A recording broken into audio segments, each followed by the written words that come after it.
कैसे हैं? चलिए, आज हम स्टार्ट कर रहे हैं अपने फर्स्ट ग्रेड फिजिक्स में नेक्स्ट जो हमारा टॉपिक है वो पिछले वाले टॉपिक्स में मैं डायमेंशन, एरर, मेजरिंग इंस्ट्रूमेंट और एक हमारा वेक्टर है ना, ये कंप्लीट करवा चुका हूँ।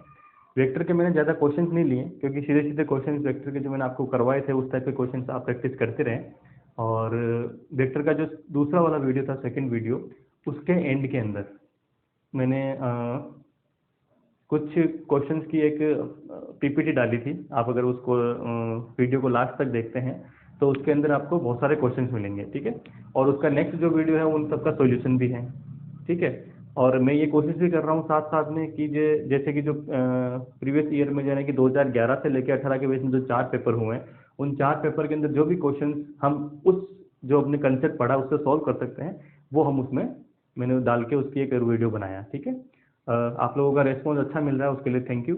और जो भी लोग इस वीडियो देख रहे हैं वो प्लीज़ सब्सक्राइब जरूर करें, क्योंकि सब्सक्राइब करने से एक मुझे भी, क्योंकि ये लगता है कि चलो ठीक है जो मैं कर रहा हूँ उसका मुझे फ़ायदा मिल रहा है। फ़ायदा मिल रहा है दैट मीन कि फाइनेंशियली नहीं, है ना। फाइनेंशियल के लिए मैं ये नहीं कर रहा हूँ, आपको पहले से ही पता है। क्योंकि मुझे ये चीज़ जो है वो एक इंटरनली ये है कि मुझे कुछ मतलब करना है, फिजिक्स पढ़ाना अच्छा लगता है या फिर मुझे लोगों से जुड़ना अच्छा लगता है, बात करना अच्छा लगता है, ठीक है। मैं इसलिए ये सब चीज़ें कर रहा हूँ। तो आप लोग अगर उसको ज़्यादा देखोगे तो मेरी मेहनत सफल होगी, क्योंकि मुझे कॉलेज जाने के बाद बहुत कम समय मिल पाता है जिसके अंदर मैं ये वीडियो बनाता भी हूँ। देन उसके बाद में वापस इसकी फिनिशिंग भी करनी होती है, तो बहुत मेरा टाइम और बहुत मेरी एनर्जी जो है इसके अंदर लग रही है। तो उस एनर्जी का फ़ायदा यही होगा कि अगर आप सीखते हैं तो मुझे अच्छा लगेगा। और मैं ये चाहूँगा भी कि राजस्थान के या राजस्थान से बाहर से जो भी आपके फ्रेंड वगैरह हैं जो फिजिक्स से हैं, उनको आप ये लिंक वगैरह शेयर करें, ठीक है। चलिए नेक्स्ट हम आज स्टार्ट करते हैं। हमारा नेक्स्ट जो टॉपिक होगा वो होगा काइनेमेटिक्स, ठीक है।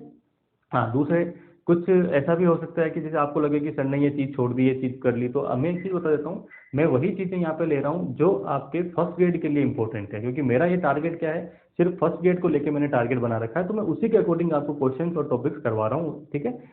सिंपल सिंपल जो चीज़ें हैं वो मैं छोड़ रहा हूँ, क्योंकि फर्स्ट ग्रेड का एग्जाम देने वाले हैं वो बीएससी एमएससी करके ही देते हैं, तो मुझे पता है कि उन लोगों को वो सब चीज़ें आती हैं। तो मैं उनको छोड़ के ही आगे बढ़ के, और जो चीज़ एक पेपर में पूछी जा सकती है मैं उसकी बात कर रहा हूँ यहाँ पे, ठीक है। अब आते हैं काइनेमेटिक्स। काइनेमेटिक्स यानी कि गति की। अब इस गति की जो है बहुत वाइड हमारे पास उसका टॉपिक रहेंगे, ठीक है। उसमें कुछ 11 12 की चीज़ें सिंपल सी रहेंगी, कुछ थोड़ी टिपिकल सी, कुछ थोड़ी सी हार्ड सी। तो इस तरह से ये अपना पोर्शन चलता रहेगा। दूसरा, कुछ मुझे कमेंट मिल रहे हैं कि सर बीएससी वाला पोर्शन पहले करा दीजिए। हाँ, मुझे पता है कि मैक्सिमम लोग 11 12 वाले पोर्शन को थोड़ा सा ऐसे ही ले जाते हैं कि यार इसमें तो क्या है, कर लेंगे। लेकिन आप अगर पेपर उठा के देखें तो बीएससी का जो पोर्शन है ना वो स्ट्रेट फॉरवर्ड आता है। ये कुछ क्वेश्चन पूछ लिया, उसके 4 ऑप्शन होंगे, ऑप्शन में से कोई एक ऑप्शन होगा, ज़्यादा सॉल्यूशन करने की जरूरत नहीं पड़ती है। तो वहाँ पे लगभग लगभग हर कोई जो है वो, क्योंकि प्रीवियस ईयर के पेपर उठा के देखोगे लगभग लगभग रिपीटेड क्वेश्चन आते रहते हैं, ठीक है। तो वो मैं आपको एक साथ करवाता रहूंगा। दिक्कत क्या है कि अगर आप 11 12 को अच्छे से करके नहीं जाओगे तो आपका सिलेक्शन नहीं होगा, क्योंकि बीएससी वाला पोर्शन जो है वो लगभग लगभग हर कोई कर लेता है। उतना हार्ड पोर्शन आता नहीं है वो, है ना। क्योंकि उसमें स्ट्रेट फॉरवर्ड क्वेश्चन दिए जाते हैं, अभी तक आरपीसी का जो ट्रेंड है वो, है ना। अब हो क्या रहा है कि 11 12 वाले जो है उस क्वेश्चन में हम अटक जाते हैं, वो क्वेश्चन हमसे हो नहीं पाते हैं। इसलिए मैं क्या है उन्हीं क्वेश्चंस पे जोर दे रहा हूँ अभी। और बीएससी वाला क्या है कि जैसे 11 में अगर पढ़ा रहा हूँ, सपोज अभी मेरे मैकेनिक्स चल रही है, तो जैसे ये 11 का पोर्शन खत्म होगा, बीएससी की मैकेनिक्स इसके साथ में स्टार्ट में कर दूंगा। क्योंकि मैंने आपको स्टार्टिंग में बताया था कि हम किस तरह से पढ़ेंगे कि जो हमारे साथ लिंक्ड हो, है ना। कि 11 12 क्या, 11 12 में, क्योंकि देखिए आप 11 12 में सेंटर ऑफ मास वगैरह 11 12 में भी है ना। और बीएससी वाले जो मैकेनिक्स है उसमें भी है। तो उन दोनों से मिलकर जो जो क्वेश्चन बन सकते हैं, यानी कि जहाँ 11 खत्म करती है जहाँ बीएससी स्टार्ट करती है, वहीं अपन फ्लो में उसको पढ़ेंगे, ठीक है। चलिए स्टार्ट करता हूं मैं। काइनेमेटिक्स। काइनेमेटिक्स का मतलब क्या है? काइनेमेटिक्स का मतलब है कि अगर कोई बॉडी या कोई पिंड जो है वो अगर गति करता है तो उसकी गति को हम कैसे डिफाइन करते हैं, किस तरह की गति हो सकती है, त्वरित गति है, एक समान गति है यानी कि यूनिफॉर्म मोशन है या क्या है, उन सब की क्या इक्वेशंस बनेंगी, उन इक्वेशन को सोल्व कैसे करेंगे, ठीक है। ये सारी चीजें क्या रहेगी इसके अंदर रहेगी। तो इसमें जो स्टार्ट करेंगे, मैं छोटी छोटी डेफिनेशन से पहले लूंगा एक बार, क्योंकि मुझे थोड़ा सा बेस बनाना है काइनेमेटिक्स का। तो 5 7 मिनट आपके मैं डेफिनेशन में जो आपको पहले से आती है उस पर लूंगा। लेकिन आप देखिए, क्योंकि जब मैं ग्राफ वाले में जाऊंगा तो मैक्सिमम लोगों को ग्राफ से किसी भी जो बॉडी है उसका अगर ग्राफ दे रखा है, किसका, एक्स और टी में, यानी कि विस्थापन और समय में, डिस्प्लेसमेंट और इसमें टाइम में दे रखा है, वेलोसिटी और टाइम में दे रखा है, तो उस ग्राफ से कैसे सॉल्यूशन करते हैं उसमें बहुत सारी दिक्कतें नॉर्मली आती है। तो मैं आपको सारी चीजें जो है अपन इसको करते चलेंगे यहाँ पे, ठीक है। चलिए स्टार्ट करता हूँ मैं काइनेमेटिक्स। तो काइनेमेटिक्स का पहला हमारा जो टॉपिक रहेगा वो क्या रहेगा, वो रहेगा सबसे पहले तो मैं एक चीज़ बता देता हूँ कि गति जो होती है ना, गति यानी कि जो मोशन होता है, ये मोशन कभी भी क्या हो सकता है कि निरपेक्ष नहीं हो सकता, यानी कि एब्सोल्यूट नहीं हो सकता। एब्सोल्यूट का मतलब है, निरपेक्ष का मतलब है कि ये किसी के सापेक्ष ही होगा, यानी किसी के रिलेटिव में मोशन हो सकता है। जैसे फॉर एग्जांपल मैं कहता हूँ कि मैं 10 किलोमीटर प्रति घंटे से चलता हूँ, तो इसका मतलब क्या है, इसका मतलब है कि मैंने रिलेटिव यानी कि मैं किसके रिलेटिव बता रहा हूँ, किसके सापेक्ष बता रहा हूँ, अर्थ के सापेक्ष यानी कि पृथ्वी के सापेक्ष चल रहा हूँ। ठीक है, अगर मैं कहूँ कि मैं सिर्फ बना किसी के सापेक्ष नहीं लेता हूँ, मैं सिर्फ कहता हूँ 10 किलोमीटर से प्रति घंटा से चल रहा हूँ, तो क्वेश्चन क्या होगा, किसके सापेक्ष, मेरे सापेक्ष, ठीक है, अर्थ के सापेक्ष, किसी बस के सापेक्ष, ठीक है, या किसी दूसरे आपके फ्रेंड के सापेक्ष। तो जब में क्या है, जब भी गति की बात होगी तो गति क्या होती है, हमेशा सापेक्ष यानी कि रिलेटिव होती है ना, ये हमेशा ध्यान रखिए। चलिए नेक्स्ट हम स्टार्ट करते हैं, क्योंकि निरपेक्ष गति सिर्फ और सिर्फ एक ही चीज में होती है, वो किसकी होती है, वेलोसिटी ऑफ लाइट, जो हम काम पढ़ेंगे स्पेशल थ्योरी ऑफ रिलेटिविटी। जब ये मैकेनिक्स खत्म होगी तो हो सकता है कि मैं उसको स्टार्ट कर लूंगा स्पेशल थ्योरी ऑफ रिलेटिविटी, जहाँ से 2 क्वेश्चन तो आते ही आते हैं आपके, है ना। चलिए स्टार्ट करते हैं फिर। सबसे पहले जो मैं इसमें टॉपिक लूंगा वो लूंगा दूरी और विस्थापन का। ठीक है, दूरी और विस्थापन, इंग्लिश में अगर इसे कहेंगे तो हो गया डिस्टेंस एंड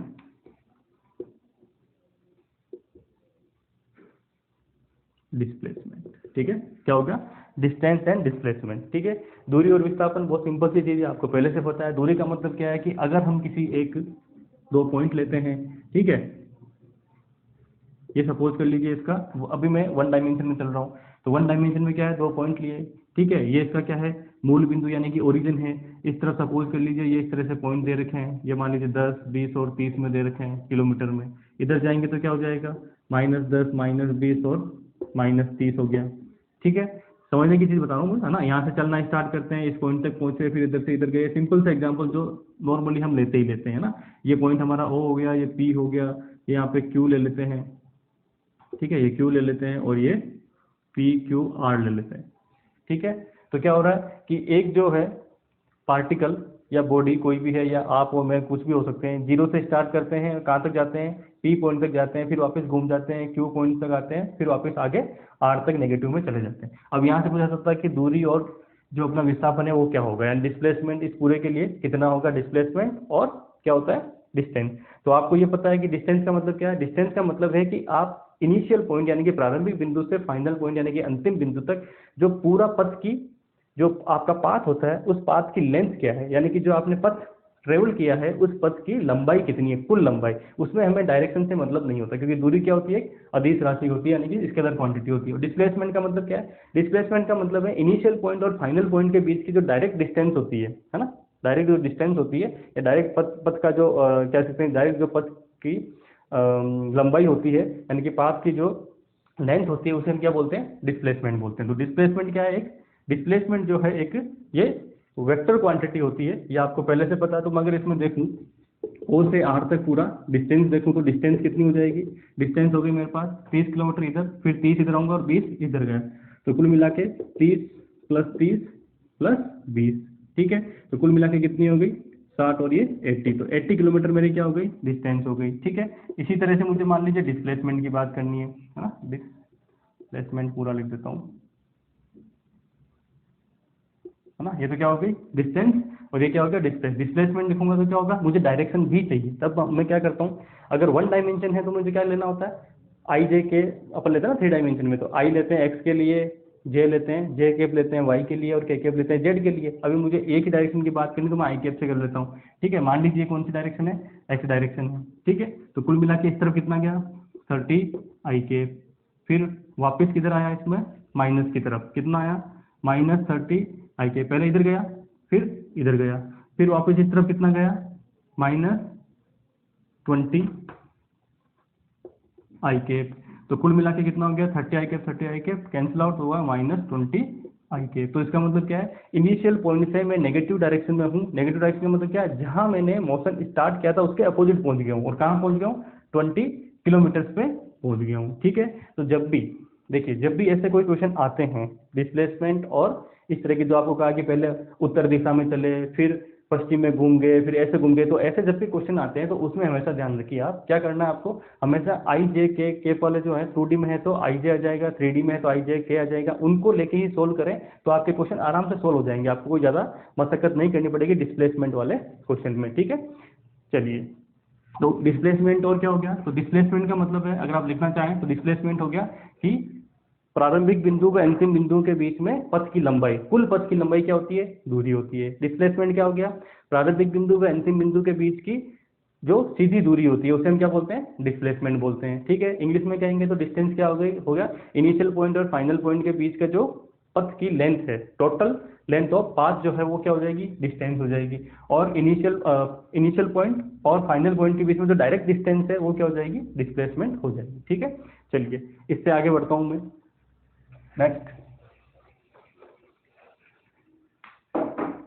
नेक्स्ट हमारे पास आ गया चाल और वेग, है ना, स्पीड एंड वेलोसिटी। ठीक है, स्पीड और वेलोसिटी है ना, सिंपल डेफिनेशन है वो लेना है मुझे। ठीक है, अब यहाँ से हमारा ग्राफ स्टार्ट हो जाएगा। ठीक है, तो मैं ग्राफ को भी साथ में आपको बताते जाऊंगा, या फिर ग्राफ का देखेंगे तो अपन एक बार सारा एक साथ देख लेंगे ना। तो चाल और स्पीड का मतलब क्या हुआ, जैसे डिस्टेंस में अगर चेंज हो रहा है टाइम के रेस्पेक्ट में तो क्या हो जाएगा, स्पीड हो जाएगी। ठीक है, यानी कि दूरी में समय के सापेक्ष परिवर्तन चाल हो गया, और विस्थापन में समय के सापेक्ष परिवर्तन वेग हो गया, यानी कि डिस्प्लेसमेंट में change with respect to time क्या हो गया, वेलोसिटी हो जाएगी, है ना। तो कुल मिला के इन वाले केस में क्या करेंगे कि दो तरह से हो सकता है कि सपोज करिए एक पॉइंट से हम मोशन स्टार्ट करते हैं, है ना, ये एक इनिशियल पॉइंट हो गया जिसको मैं पी से दे देता हूँ, और एक फाइनल पॉइंट हो गया जिसको मैं क्यू से दे देता हूँ। ये टोटल जो है इसकी डिस्टेंस जो भी हो, है ना।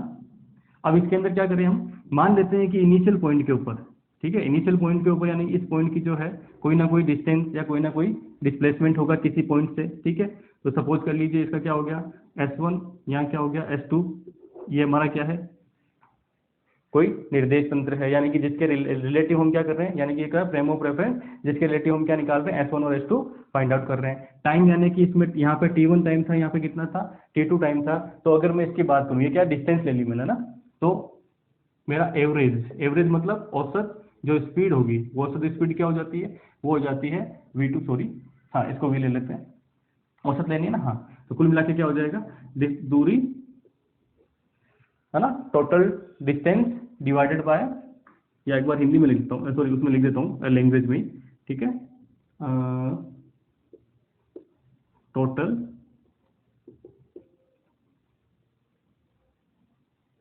Distance travel divided by time interval. ठीक है, total distance travel by time interval. Total distance travel कितना है, S2 minus S1 upon T2 minus T1, यानी कि इसको क्या लिख सकता हूँ, delta S upon delta T। ये तो क्या हुआ मेरा, अगर मैं S को क्या लेता हूँ, डिस्टेंस ले रहा हूँ, तो उस केस में क्या हो गया, इस तरह से लिखूंगा S2 minus S1 upon T2 minus T1। ठीक है, ये मेरा क्या हो जाएगा, ये मेरी हो जाएगी एवरेज स्पीड।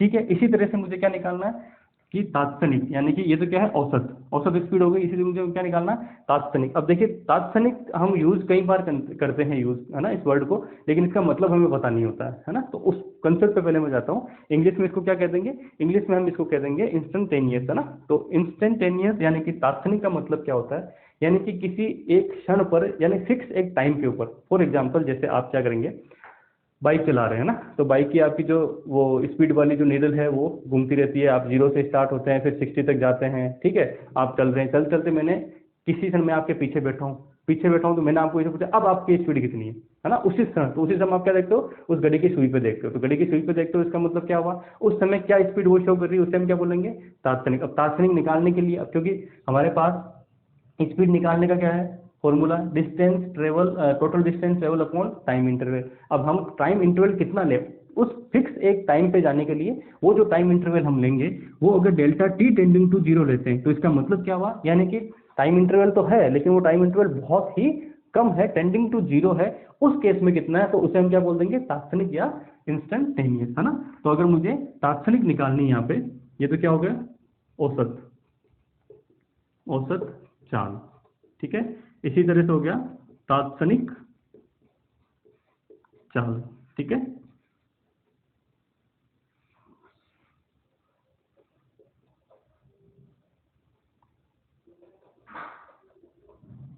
इंस्टेंटेनियस स्पीड, ठीक है।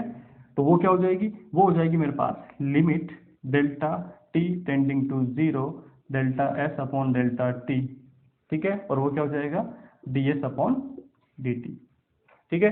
जब भी क्या होता है limit delta T tending to 0, तो ये चीज किस में कन्वर्ट हो जाएगी, डेल्टा जो है वो डी में कन्वर्ट हो जाता है। इसका हम क्या कर लेंगे, डिफरेंशिएशन कर लेंगे, ठीक है। इसी तरह से मान लीजिए वेलोसिटी की बात करें हम लोग, ठीक है। इसी तरह से किसकी बात करें, अगर वेलोसिटी की बात करें तो वेलोसिटी क्या हो जाएगा, डिस्प्लेसमेंट है, उसमें क्या आ जाएगा टोटल डिस्प्लेसमेंट अपॉन टाइम, है ना, टोटल डिस्प्लेसमेंट अपॉन टाइम। तो कुल मिला के अगर मैं देखूं वेलोसिटी की बात करूं तो वेलोसिटी क्या हो जाएगी, वेलोसिटी इक्वल टू, या पहले ले लूंगा एवरेज वेलोसिटी, है ना।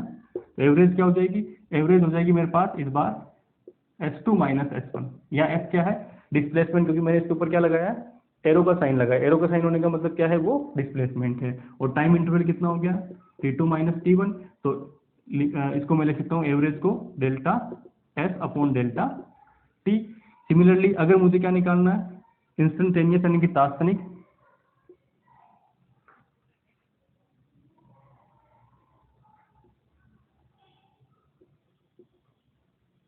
वेलोसिटी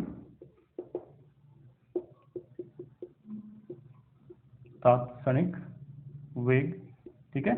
तो तात्क्षणिक वेग क्या हो जाएगा, फिर से तात्क्षणिक के लिए क्या करना पड़ता है कि डेल्टा टी टेंडिंग टू क्या लेना पड़ता है, ये हमें एक लिमिट लेनी पड़ती है, ठीक है, कि जो हमारा टाइम इंटरवल है वो कितना हो, लगभग इक्वल टू 0 हो, यानी कि 0 नहीं लेकिन 0 के आसपास हो।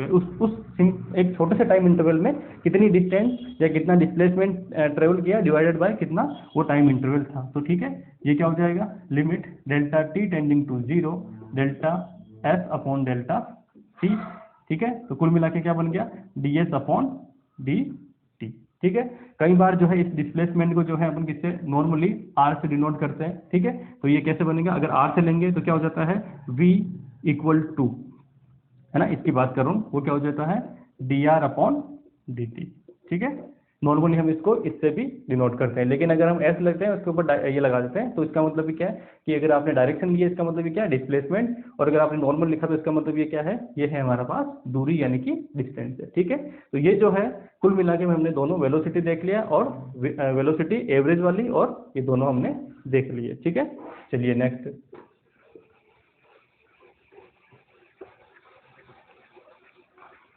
अभी आपको लग रहा होगा सिंपल सिंपल चीजें, लेकिन मैं ये इसलिए करा रहा हूँ क्योंकि आपको ये पता होना चाहिए, क्या पता होना चाहिए, आपको ये पता होना चाहिए कि हम जब ये स्पीड और ये पढ़ रहे हैं तो इसमें ग्राफ वाले क्वेश्चन आपके सबसे इंपॉर्टेंट होते हैं, ठीक है। अब मैं एक ग्राफ पे आता हूँ, ग्राफ कौन सा है कि सपोज कर लीजिए कि अभी हमने क्योंकि वेलोसिटी और क्या पढ़ लिया, ग्राफ पे आता हूँ जो आपके लिए इंपॉर्टेंट है ना। ग्राफ किसके बीच में, अभी हमने क्या क्या देख लिया, अभी हम उस पर नहीं जा रहे एक्सेलरेशन पे, अभी हम जा रहे हैं किस पे, चलिए ग्राफ से पहले मैं ऐसा कर लेता हूँ, एक्सेलरेशन भी एक बार सिंपल सा ले लेता हूँ ताकि एक साथ ही सारे ग्राफ के क्वेश्चन करेंगे तो उससे आपको थोड़ा ज़्यादा अच्छे से समझ में आ जाएगा, ठीक है। तो अच्छा उसके अंदर एक चीज़ और हमने देखी कि जो हम ये लिख रहे हैं delta S upon delta T, sorry D delta S upon delta T जो लिख रहे हैं इसका मतलब क्या है, ये हमने क्या शो किया delta S upon delta T, ये हो गया हमारा पास स्पीड, है ना, एवरेज वाली। इसी तरह से वेलोसिटी की बात करते हैं तो delta R upon delta T कर देते हैं, है ना, delta R upon delta T कर देते हैं। इसका मतलब क्या है, इसका मतलब ये है कि अगर आपके पास एस या आर में और टी में ग्राफ है ना, एस या आर और टी में क्या है ग्राफ है, इस तरह से कुछ भी हो सकता है, थोड़ा ऐसे बना देता हूँ, है ना। तो इसका मतलब क्या है, आपने क्या किया एक टाइम लिया है और एक उसी टाइम इंटरवल में कितनी डिस्टेंस है कितना वो हुआ है डिस्प्लेसमेंट, उसकी बात हम करते हैं। ये क्या है हमारे पास, ये हो गया हमारा डेल्टा टी, है ना। इसी तरह से ये जो चीज़ है ये क्या होगी मेरी, ये हो जाएगी डेल्टा एस या डेल्टा आर, जिसके बीच में मैंने ग्राफ बनाया, अगर डिस्प्लेसमेंट लिया है और या फिर डिस्टेंस ली है तो उसके लिए, ठीक है। तो delta S upon delta R, तो आप क्या कर रहे हो, यानी कि ये एक ट्राइंगल ले रहे हो इस तरह से, है ना, क्या ले रहे हो एक, ये इस तरह से अगर बना है तो आप क्या कर रहे हो इस तरह से एक ट्राइंगल ले रहे हो, ये डेल्टा टी है और डेल्टा एस है, तो यह बनने वाला क्या होगा थीटा कोई एंगल होगा, ठीक है। तो इसका मतलब ये अगर मैं शो करूँ टेन थीटा की फॉर्म में, तो टेन थीटा की फॉर्म में शो करूँ तो क्या बनेगा delta S upon delta T, यही बनेगा, टेन थीटा क्या होता है, परपेंडिकुलर अपॉन बेस, यानी कि लंब बटा आधा, तो लंब बटा आधार करने पे ये, तो इसका मतलब ये क्या शो करता है, ये शो करता है स्लोप। क्या है, स्लोप यानी कि ढाल। तो कहने का मतलब क्या हुआ, कहने का मतलब हुआ कि डिस्टेंस और टाइम में अगर ग्राफ है और उसका आप क्या निकालते हैं, स्लोप निकालते हैं। ये बड़ा इंपॉर्टेंट चीज है आपके ना, इस चीज को बहुत ध्यान से करना कि अगर डिस्टेंस और टाइम में अगर ग्राफ दे रखा है और आप उसका स्लोप निकालते हैं, तो उस स्लोप का मतलब क्या है, उस स्लोप का मतलब है कि आप क्या निकाल रहे हैं, स्पीड निकाल रहे हैं। क्या निकाल रहे हैं, स्पीड निकाल रहे हैं, पहली चीज। दूसरा, अगर वेलोसिटी की बात करूं, है ना, तो वेलोसिटी क्या होती है, delta R upon delta T, है ना। एवरेज की बात करूं तो उसमें क्या हो रहा है कि ये ग्राफ अब किस में, एस में नहीं होकर आर में होगा, तो मैं इसको क्या लिखूंगा फिर से इस तरह से। तो ये क्या था, डेल्टा टी, और ये क्या है, डेल्टा आर। तो ये क्या होगा मेरा थीटा। तो कुल मिला के अगर मैं टेन थीटा यहाँ लिखूं, तो यहाँ लिखूं तो क्या हो जाएगा, delta R upon delta T, और delta R upon delta T क्या है, वेलोसिटी। तो इसका मतलब कि अगर आप डिस्प्लेसमेंट, है ना, नाम ध्यान रखना, डिस्प्लेसमेंट और टाइम के बीच में जो ग्राफ है उसका स्लोप निकालते हैं, है ना, उसका अगर स्लोप निकालते हैं तो वो स्लोप क्या हो जाएगा, वो हो जाएगा हमारे पास वेलोसिटी। ठीक है, डिस्टेंस और टाइम का स्लोप स्पीड, ठीक है, डिस्प्लेसमेंट और टाइम का स्लोप वेलोसिटी। ठीक है, तो ये चीज हमें ध्यान रखनी, क्योंकि जब मैं ग्राफ के क्वेश्चन कराऊंगा तो ये चीजें आपको आना बड़ा जरूरी हो जाएगा। ठीक है, चलिए नेक्स्ट क्वेश्चन पे चलते हैं। नेक्स्ट है हमारे पास त्वरण यानी कि एक्सेलरेशन, है ना। नेक्स्ट हो जाएगा त्वरण यानी कि एक्सेलरेशन, उसका देख लेते हैं।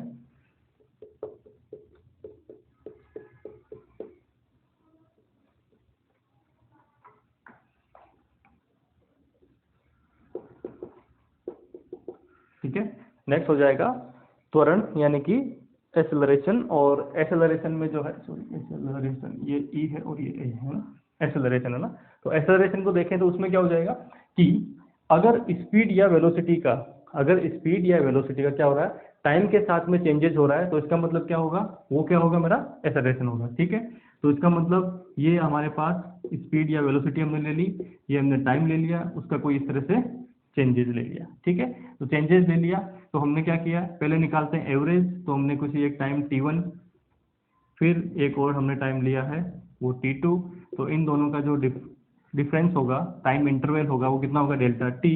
और यहाँ से अगर ये स्पीड में है तो डेल्टा, स्पीड में दोनों को v से डिनोट कर देते हैं ना, तो कितना होगा, डेल्टा v, है ना। खाली डेल्टा v लिखूंगा, दैट मीन स्पीड है, और अगर वो लगा दूंगा, क्या बोलते हैं, एरो लगा दूंगा, तो क्या हो जाएगा, वेलोसिटी हो जाएगा। ठीक है, तो इसमें अगर ग्राफ इस तरह से दिया हुआ है तो हमें फाइंड आउट करना, तो सबसे पहले क्या होगा, एवरेज एक्सेलरेशन यानी कि औसत त्वरण, है ना। औसत त्वरण क्या हो जाएगा, औसत त्वरण delta, sorry, change in velocity या change in speed divided by time, है ना। ठीक है, तो चेंज इन स्पीड और velocity divided by time interval. ठीक है, तो कुल मिला के क्या बन गया, ये कुल मिला के बन जाएगा हमारे पास V2 माइनस, यानी कि ये सपोज कर लीजिए V1 है, ये V2 है, तो V2 minus V1 divided by T2 minus T1। ठीक है, मैं डायरेक्ट वेलोसिटी के लिए लिख देता हूँ, तो कुल मिला के इसको इस तरह से इस फॉर्म में लिख सकते हैं। तो ये हमारे पास क्या बन गया, कुल मिला के delta V upon delta T, यानी कि change in velocity upon change in time. तो ये क्या होगा मेरे पास, ये तो हो गया एवरेज। अब मुझे क्या करना है, फिर से किस पे जाना है, तात्क्षणिक या कि इंस्टेंटेनियस। तो तात्क्षणिक में क्या हो जाएगा,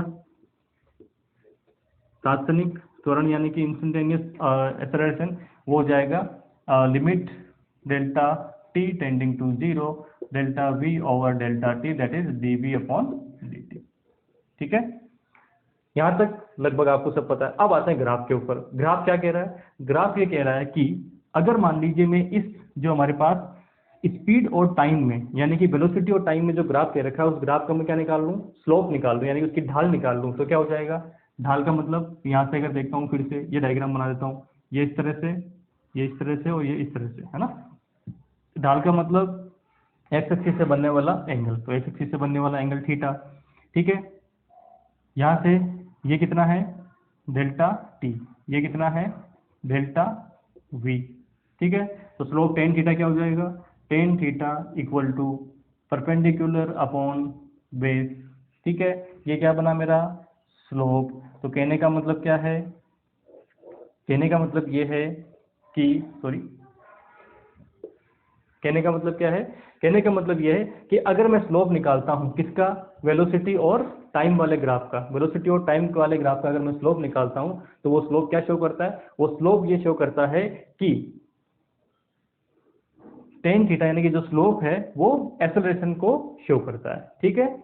फिर से आप देख लीजिए, डिस्टेंस और टाइम का ग्राफ होगा, उसका स्लोप वेलोसिटी को या स्पीड को करेगा। दूसरा वेलोसिटी और टाइम वाला ग्राफ है, उसका स्लोप एक्सेलरेशन को रिप्रेजेंट करेगा। और अगर मान लीजिए इसका मैं एरिया निकालता हूं, है ना, एरिया अंडर द कर्व निकालता हूँ, ये चीजें ध्यान इंपॉर्टेंट रखनी है आपके लिए, क्वेश्चन है ना, कंसेप्ट बहुत जोरदार है, इन्हीं से अपन क्वेश्चन सोल्व करेंगे। अगर सपोज कर लीजिए ये एरिया अंडर द कर्व निकालता हूँ, तो एरिया अंडर द कर्व निकालने के लिए क्या बनेगा, करीब करीब अगर ये delta T tending to zero है, बहुत कम है, तो क्या होगा, ये किस तरह से बनेगा, एक त्रिभुज यानी कि ट्राइंगल बनेगा। और ट्राइंगल का एरिया निकालने के लिए मुझे क्या करना पड़ेगा, हाफ यानी कि ये मल्टीप्लाई बाय दिस, यानी कि मुझे अगर ये एरिया निकालना है तो इस एरिया क्या हो जाएगा मेरा, ये एरिया हाफ इंटू ये मान लीजिए ओ पी और क्यू है, तो क्या हो जाएगा O P into P Q, ठीक है, ओपी इंटू पी क्यू। अब ओपी क्या है, ओपी है मेरे पास टाइम, मल्टीप्लाई बाय ये क्या है वेलोसिटी। तो जब टाइम और वेलोसिटी को मल्टीप्लाई करते हो तो क्या मिलता है हमारे पास, डिस्प्लेसमेंट, डिस्प्लेसमेंट क्या मिलेगा, डिस्प्लेसमेंट मिलेगा, ठीक है। तो कुल मिला के क्या हुआ कि अगर अगर वेलोसिटी और टाइम वाले जो ग्राफ है उसका आप क्या करते हो, उसका अगर आप एरिया अंडर द कर्व निकालते हो यानी कि, तो वो क्या मिलेगा आपको, डिस्प्लेसमेंट। अगर ये स्पीड और टाइम होता तो क्या मिल जाता, डिस्टेंस मिल जाती। तो ये कंसेप्ट जो है बड़ा इंपॉर्टेंट है आपके लिए, ये कंसेप्ट तो आपको पहले से आते हैं, सिंपल से कंसेप्ट है, एमएससी करके आया तो कोई प्रॉब्लम नहीं है। ग्राफ वाले में जाके हम अटक जाते हैं, तो वो मैं कंसेप्ट यहाँ लिख देता हूँ। फर्स्ट कंसेप्ट में क्या लिखना चाहूंगा, वो ये लिखना चाहूंगा, तो स्लोप ऑफ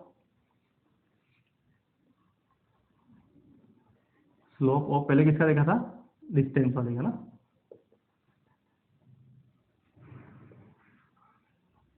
डिस्टेंस ओब्लिक कर देता हूं, slope of distance oblique displacement,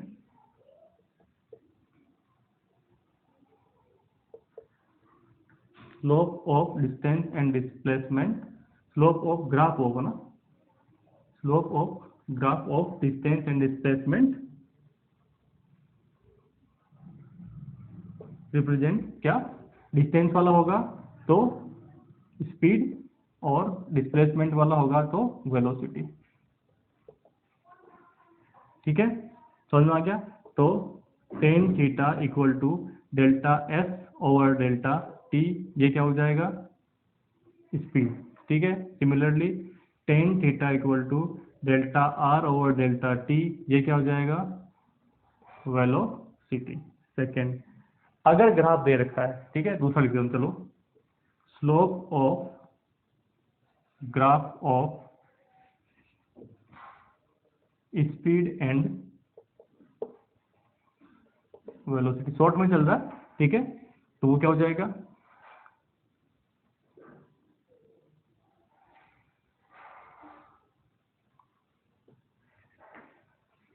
क्या रिप्रेजेंट करेगा, ठीक है, क्या रिप्रेजेंट करेगा, एक्सेलरेशन रिप्रेजेंट करेगा, ठीक है। तो कैसे लिखूंगा, tan theta equal to delta V, है ना, delta V over delta T, ठीक है। इसको मैं अगर टाइम इंटरवल बहुत शॉर्ट है तो क्या लिख सकते हैं, D S upon D T, और ये क्या हो सकता है, D R upon D T, है ना, टाइम इंटरवल अगर कम हो तो उस केस में, ठीक है। नॉर्मली फिर इस केस में क्या हो जाएगा, D B upon D T, ये क्या हो जाएगा मेरे पास, ये हो जाएगा एक्सेलरेशन, ठीक है। दूसरा क्या लिख सकते हैं, D B upon D T भी लिख सकते हैं, ठीक है। अब इसमें मैं बार बार ये, जैसे इसमें तो अलग अलग लिख दिया मैंने स्पीड, इसमें वो नहीं लिख रहा क्योंकि दोनों को क्या कहेंगे, एक्सेलरेशन ही हम कहेंगे ना, स्पीड को और वेलोसिटी के लिए, दोनों के लिए, ठीक है। तीसरा कंसेप्ट क्या है कि एरिया ऑफ इसकी बात करते हैं ना, तो area of graph of area of graph of speed and velocity represent, क्या करेगा, स्पीड वाला है तो डिस्टेंस, ठीक है, और वेलोसिटी वाला तो है तो डिस्प्लेसमेंट, ठीक है। क्या हो गया कि स्पीड वाला ग्राफ है, उसका अगर एरिया निकालते हो अंडर द कर्व, है ना, कौन सा, एरिया अंडर द कर्व, मैंने सिर्फ एरिया ही लिखा है, एरिया अंडर द कर्व है ये, area under the curve of, लिख लीजिए अंडर द कर्व ना, under the area under the curve. तो एरिया अंडर द कर्व अगर निकालते हैं किसी ग्राफ का स्पीड वाले का तो क्या मिलेगा, डिस्टेंस, और वेलोसिटी का निकालते हैं तो क्या मिलेगा, डिस्प्लेसमेंट मिलेगा, ठीक है, जो मैंने अभी आपको निकाल के बताया। इसी तरह से नेक्स्ट कंसेप्ट हो सकता है एक और, ठीक है, ये इंपॉर्टेंट कंसेप्ट है, इन पे जानने के लिए मैंने ये बाकी सारी जो रामायण है आपके सामने करी है, जो आपको पहले से आती थी फिर भी, है ना, कि अगर मान लीजिए ग्राफ किसमें हो, ग्राफ हो एक्सेलरेशन और टाइम में, है ना, ये टाइम है और ये एक्सेलरेशन है, ठीक है, इसमें कोई ग्राफ है, सिमिलरली कोई ऐसा ही हो सकता है ना, तो उस केस में क्या हो जाएगा कि ये इस तरह से अगर मान लीजिए ये ग्राफ में ये निकालता हूँ एरिया अंडर द कर्व, तो एरिया अंडर द कर्व निकालूंगा तो फिर से क्या होगा, एरिया इक्वल टू, यहाँ से देखेंगे तो हाफ ये ओ पी क्यू, तो क्या हो जाएगा O P into P Q, है ना, ओ पी क्यू, तो O P into P Q, तो कुल मिला के ओ पी क्या है मेरे पास, ये है टाइम, ठीक है, ये क्या होगा एक्सेलरेशन, टाइम को एक्सेलरेशन से मल्टीप्लाई करोगे तो क्या मिलेगा, या तो वेलोसिटी या स्पीड, तो ग्राफ किस में दे रखा है उसके अकॉर्डिंग मैं वेलोसिटी की बात कर लेता हूं, तो वो क्या हो जाएगा, वेलोसिटी हो जाएगा। तो मैं क्या लिखूंगा अगला नेक्स्ट कि area under the curve of graph of acceleration represent velocity, ठीक है, ये चीजें आपको कुछ कंसेप्ट जो है ये पता होने चाहिए, इनसे आप जो है ग्राफ वाले क्वेश्चन सोल्व कर सकते हैं, ठीक है। अब मैं ग्राफ के कुछ क्वेश्चंस लेता हूं, क्वेश्चंस मतलब कि कुछ चीजें मैं लेता हूं, एक ग्राफ में यहाँ पे कंप्लीट, क्योंकि इसी के साथ मैं इसको कंप्लीट करूंगा, है ना, तो मैं ग्राफ जो है वो समझाना चाहूंगा आपको यहाँ से कि ग्राफ के जो क्वेश्चन आते हैं उसमें कई बार पूछते हैं कि ये एक्सेलरेटेड मोशन हो रहा है या फिर जो है कांस्टेंट यूनिफॉर्म मोशन हो रहा है, तो इस तरह की चीजें पूछ ली जाती है, ठीक है। तो मैं लेता हूँ कुछ ग्राफ, 5 मिनट में आपको फ्री कर दूंगा, क्योंकि इनसे सब वो चीजें समझ में आ जाएंगी, है ना। तो देखिए कि अगर मान लीजिए पहला ग्राफ है वो किस में दे रखा है, एक्स और टी में दे रखा है, अब एक्स एक्स को डिस्टेंस और डिस्प्लेसमेंट दोनों ही मान लीजिए आप, ठीक है, वेक्टर है तो डिस्प्लेसमेंट हो जाएगा, वो बात बात की बात है, ठीक है। तो अगर इस तरह का कोई ग्राफ है तो इसका मतलब क्या हुआ, इसका मतलब है कि समय के रेस्पेक्ट में, टाइम के रेस्पेक्ट में क्या इसकी डिस्टेंस चेंज हो रही है क्या, तो इसका मतलब क्या है, ये क्या है, स्टेबल है। एक ही ग्राफ से सारा समझा दूंगा मैं आपको ना, तो इसका मतलब क्या है कि इस पहले ग्राफ के लिए, इस ग्राफ के लिए क्या होगा, ये स्टेबल है, इसमें कोई चेंजेस नहीं हो रहा है, ठीक है, लिख लीजिए कि फर्स्ट में क्या होगा, इस फर्स्ट का मतलब है कि ये स्थिर है, स्थिर, जो आपकी बॉडी है वो क्या है, स्थिर है, स्टेबल है ना, इंग्लिश में लिखेंगे तो स्टेबल, ठीक है। नेक्स्ट, अगर मान लीजिए ग्राफ कुछ इस तरह से आपको दे रखा हो तो इसका मतलब क्या है, इसका आप ढाल देखिए, ढाल क्या होगा, यहाँ पे अगर मैं एक्स एक्सिस से एंगल देखता हूँ तो कितना है, मान लीजिए थीटा, यहाँ पे भी कितना होगा थीटा, यहाँ पे भी कितना होगा थीटा, तो इसका मतलब क्या है, टाइम के रेस्पेक्ट में इसका स्लोप चेंज नहीं हो रहा है, और स्लोप क्या होता है, एक्स टी का स्लोप क्या होता है, आप मैं लिख देता हूँ यहाँ पे कि slope delta x upon delta T, ये क्या होगा, ये होगा हमारे पास वेलोसिटी या स्पीड, ठीक है, यही लिखाया था, डिस्टेंस और उसका अगर स्लोप लोगे तो क्या होगा, ये चीज मिलेगी। तो इसका मतलब स्लोप क्या हो रहा है इस वाले केस में, इस वाले केस के अंदर स्लोप जो है वो चेंज नहीं हो रहा है, इसका मतलब क्या हो रहा है, एक समान वेग से गति कर रहे हैं। तो ये हमारे पास दूसरा जो ग्राफ होगा उसका मतलब क्या है, फिर बना देता हूँ, सेकंड जो ग्राफ है उसका मतलब क्या है, उसका मतलब है कि जो पार्टिकल है वो क्या कर रहा है, या जो बॉडी है वो क्या कर रही है, एक समान वेग से, है ना, एक समान वेग से गति करती है, ठीक है। इनको हिंदी में बताने की जरूरत तो नहीं है ना, हिंदी वालों के लिए सिंपल सी बात है। पहला हो गया स्लोप यानी कि ढाल निकालनी है, दूरी और डिस्प्लेसमेंट की क्या प्रदर्शित करेगा, स्पीड और वेलोसिटी प्रदर्शित करेगा। फिर स्लोप निकालना है किसका, स्पीड और वेलोसिटी वाले ग्राफ का। तो स्पीड और वेलोसिटी वाले ग्राफ की बात करेंगे तो क्या प्रदर्शित करेगा, एक्सेलरेशन यानी कि त्वरण प्रदर्शित करेगा। तीसरा हो गया एरिया अंडर द कर्व, यानी कि जो एरिया निकालेंगे जो कर्व के नीचे का, यानी कि कर्व और एक्स एक्सिस के बीच का जो एरिया निकालेंगे वो क्या हो जाएगा, स्पीड और वेलोसिटी वाले ग्राफ का क्या मिल जाएगा, डिस्टेंस और डिस्प्लेसमेंट मिल जाएगा। और अगर हम किसका निकालते हैं, एक्सेलरेशन और टाइम वाले का निकालते हैं ग्राफ का, तो क्या मिल जाएगा, ये रिप्रेजेंट करेगा वेलोसिटी को। ठीक है, इस ग्राफ का मतलब क्या है, एक तरफ डिस्टेंस है दूसरी तरफ ऑलवेज टाइम है, तो मैंने वो टाइम लिखा नहीं है ना। वैसे तो क्या होगा, slope of graph distance displacement and time. ठीक है, वो टाइम सब में कॉमन है, एक्स एक्सिस में टाइम है, बाकी वाई एक्सिस वाले मैंने वो लिखे हैं ना, उसको समझने के लिए मैं समझ लेना आप ना इस तरह से। ठीक है, चलिए नेक्स्ट। नेक्स्ट क्या हो गया हमारे पास, नेक्स्ट ग्राफ ले लेते हैं हम। इसका मतलब क्या, एक समान गति यानी कि यूनिफॉर्म मोशन होगा, उसमें कोई चेंजेस नहीं होगा इसकी वेलोसिटी में। ठीक है, अगला क्या हो सकता है, अगला हो सकता है कुछ इस तरह से मोशन करे। ठीक है, तो ये थर्ड केस। थर्ड केस में क्या हो रहा है, थर्ड केस में ये हो रहा है कि देखिए यहाँ अगर मैं थीटा देखता हूँ तो थीटा धीरे धीरे क्या हो रहा है, ये थीटा 1 हो गया, ये थीटा 2 हो गया, ये थीटा, चलो 1 इधर से लेते हैं ताकि कंफ्यूजन नहीं रहे आपको। मोशन किधर से स्टार्ट हो रहा है, इस तरफ से स्टार्ट हो रहा है। तो अगर आप देखें इधर से ले लूँ, ये थीटा 1 है, ये थीटा 2 है, ये थीटा 3 है, ये थीटा 4 है। तो थीटा 1 2 3 4 की तरफ जा रहा है, तो धीरे धीरे थीटा में क्या हो रहा है, थीटा में चेंजेस हो रहा है। चेंजेस कैसा हो रहा है कि उसकी वैल्यू बढ़ती जा रही है। तो इसका मतलब क्या हुआ, इसका मतलब ये हुआ कि स्लोप जो है, इस थीटा का मतलब क्या हुआ, स्लोप है ना टेन थीटा, तो टेन थीटा की वैल्यू क्या हो रही है, धीरे धीरे उस तरफ जा रहे हैं, तो टाइम के साथ में बढ़ती जा रही है। अब टाइम के साथ अगर थीटा की वैल्यू बढ़ती जा रही है, इसका मतलब थीटा किसको रिप्रेजेंट कर रहा है, वेलोसिटी या स्पीड को। तो इसका मतलब टाइम के साथ क्या होगा, स्पीड इसकी बढ़ती जाएगी। तो थर्ड ग्राफ मतलब अगर ऐसा ग्राफ आता है कुछ, ठीक है, जिसमें टाइम के साथ आपके एंगल यानी कि उसकी वैल्यू बढ़ती जा रही है, तो इसका मतलब क्या हुआ, ये क्या होगा, एक समान गति में होकर क्या होगा, एक्सेलरेटेड मोशन होगा। क्या होगा, त्वरित त्वरित गति। और इसमें एक्सेलरेशन क्या हो जाएगा आपका, पॉजिटिव। पॉजिटिव होने का मतलब क्या हुआ, वेलोसिटी वेलोसिटी इंक्रीज हो रही है, इंक्रीज हो रही है। ठीक है, वेलोसिटी क्या हो रही है, टाइम के साथ इंक्रीज हो रही है।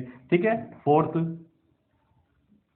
अगर इस तरह का हो, तो इस तरह के वाले केस में क्या हो रहा है, ये एंगल देखिए, यहाँ पे, फिर यहाँ पे, फिर यहाँ पे, फिर यहाँ पे, तो धीरे धीरे धीरे धीरे थीटा क्या हो रहा है, कम होता जा रहा है। अगर मैं थीटा मानूं, ये एंगल मानूं, तो एंगल क्या हो रहा है, इसके साथ एक्स एक्सिस के साथ एंगल जो है वो कम होता जा रहा है। इसका मतलब स्लोप क्या हो रहा है, कम होता जा रहा है। तो स्लोप कम होता जा रहा है, इसका मतलब स्पीड क्या हो रही है, कम होती जा रही है। जब स्पीड कम होती जा रही है, इसका मतलब क्या हुआ, मोशन तो एक्सेलरेटेड है, जिसको अपन क्या बोल सकते हैं, मंदन भी बोल सकते हैं ना, है ना, यानी कि नेगेटिव एक्सेलरेशन है ना। तो क्या होगा, मोशन तो आपका क्या है, एक्सेलरेटेड है, लेकिन कौन सा है, नेगेटिव है। तो इसका मतलब क्या हो रहा है, वेलोसिटी जो है वो डिक्रीज हो रही है। वेलोसिटी क्या हो रही है, डिक्रीज हो रही है, टाइम के रेस्पेक्ट में क्या हो रही है, कम होती जा रही है। ठीक है, तो कुल मिला के ये ग्राफ आप इस तरह से सोल्व कर सकते हैं। ठीक है, कोई प्रॉब्लम यहाँ तक नहीं है। चलिए देख लीजिए आप एक बार ग्राफ को। ग्राफ के कुछ क्वेश्चंस और भी हैं, ठीक है, वो ग्राफ के क्वेश्चन जो है वो मैं नेक्स्ट वाले वीडियो में ले लूंगा। ठीक है, जिसके अंदर हमें क्या निकालना है, अभी तो हमने एक्स और टी यानी कि फर्स्ट वाले केस को कंसिडर किया है, अभी सेकंड वाले केस को कंसिडर करना बाकी है। ठीक है, तो वो मैं अब नेक्स्ट वीडियो में लूंगा। Thank you.